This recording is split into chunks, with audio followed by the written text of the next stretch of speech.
Pull up a chair, grab your lava lamp, and let's set the table. It's time to travel back to the 1970s. The decade of disco, shag carpet, and avocado-green kitchens also brought us a wild lineup of dinners that filled bellies and family tables.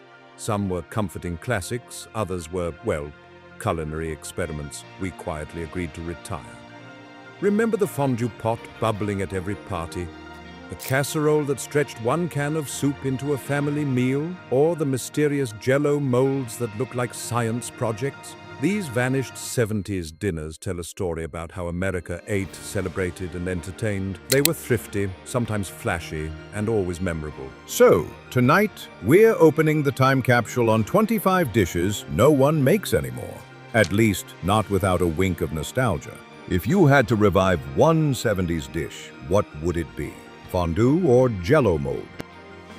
So, why did so many of these dinners vanish from our tables? The 70s were all about convenience and creativity, but by the 80s and 90s, tastes shifted. Families started to move away from heavy casseroles and cream-based dishes as health trends kicked in. Suddenly, low-fat, low-sodium, and fresh over-canned became the buzzwords. Economic changes also played a role. Ingredients that were once cheap, like beef or seafood, grew more expensive. And let's be honest, some recipes disappeared because they were, well, a little weird. Looking at you, jello stuffed with vegetables.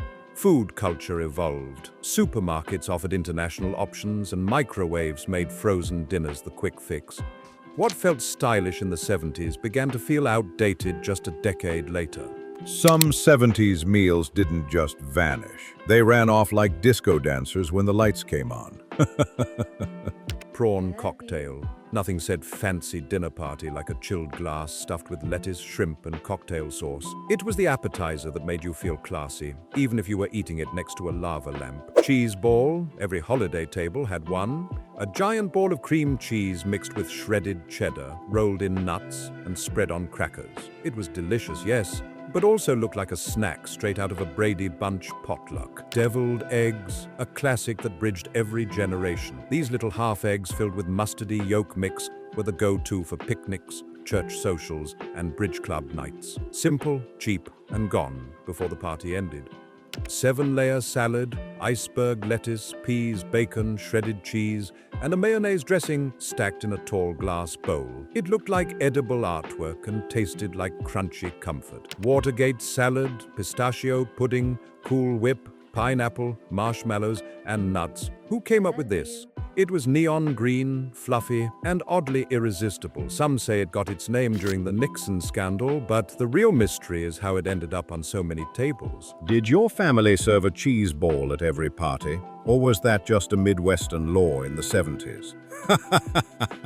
Tuna noodle casserole, the king of canned soup dinners. Egg noodles, cream of mushroom soup, tuna, and crushed potato chips on top. It was affordable, filling, and always a little fishy.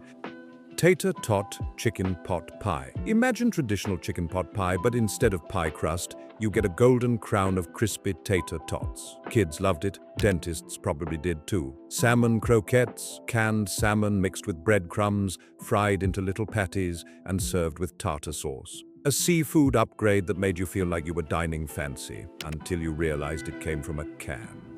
Meatloaf, the undisputed centerpiece of family dinner. Served with ketchup glaze or brown gravy, it was dependable, budget-friendly, and the subject of at least 5 million "my mom makes the best" arguments. Porcupine meatballs, ground beef mixed with rice so the little grains stuck out like spikes.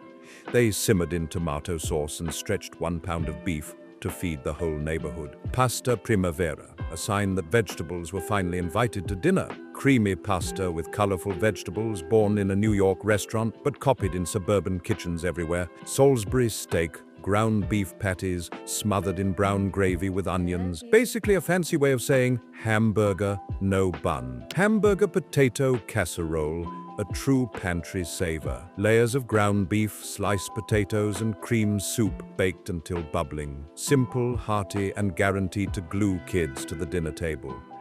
Beef stroganoff, strips of beef in a creamy mushroom sauce, ladled over egg noodles. It was rich, cozy, and slightly exotic for suburban America. Cornish hens, the fancy dinner. Tiny chickens roasted whole, one per person, that made guests feel like royalty, even if they secretly wished for more mashed potatoes. If meatloaf was the Beyoncé of 70s dinners, then porcupine meatballs were the backup singers. Spiky, but dependable. Which would you rather see on your table today? Tuna noodle casserole or beef stroganoff? Before we continue with the video, I want to ask for your help. I'm trying to reach 1,000 subscribers by the end of the year, so I'd really appreciate it if you would subscribe and help me out. Okay, let's continue. Steak Diane, the ultimate dinner party showstopper. Thin cuts of beef, pan-seared and flambéed with brandy right at the table. Nothing screamed impress the neighbors like setting your inner on fire on purpose. Duck à l'orange, sweet citrusy glaze over roasted duck. This French import had serious status in the 70s, though today most people only encounter it in vintage cookbooks or reruns of Julia Child. Polynesian peach chicken, a product of America's 70s fascination with exotic flavors. Chicken baked with canned peaches, soy sauce, and ginger. Sweet, salty, and a little sticky, it made weeknights feel like a tiki party.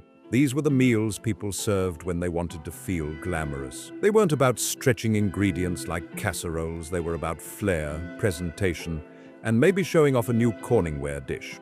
While some of these classics still pop up in retro supper clubs, for most families they've disappeared faster than disco pants.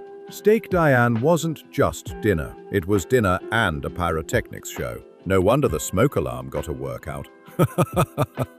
Pineapple upside-down bundt cake, sweet pineapple rings, maraschino cherries, and caramelized sugar baked right into a bundt pan. It was as much about the presentation as the taste. Flip it over and hope it didn't stick. Harvey Wallbanger cake, a boozy orange bundt cake named after the popular cocktail, spiked with Galliano liqueur. Basically dessert that doubled as happy hour. Wacky, crazy cake, born in the Depression, but still popular in the 70s, made without eggs, butter, or milk, just cocoa, vinegar, and baking soda magic. It was simple, moist, and kid-approved. Lemon icebox pie, cool, creamy, and made with condensed milk and graham crackers. The perfect chilled dessert for when the oven was already busy with casseroles. Rainbow Jello trifles, layers of neon-colored gelatin cubes floating in Cool Whip or pudding.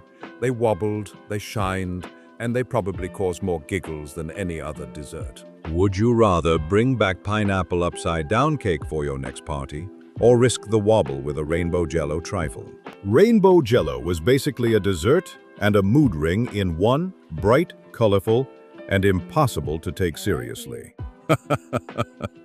In potato chips to flambéed steaks and neon Jello creations, the 70s gave us dinners that were thrifty, flashy, and unforgettable. Some of them disappeared because tastes changed, others because they were just too quirky to survive the health-conscious 80s, but each dish tells a story of family dinners, potlucks, and neighborhood parties where food was more than a meal, it was memory. So, which one deserves a comeback? Would you dare serve porcupine meatballs? Or light up the table with Steak Diane? Drop your pick in the comments, I'd love to know. And don't forget, if you enjoyed this retro food journey, hit that subscribe button. More vanished recipes are waiting to be rediscovered.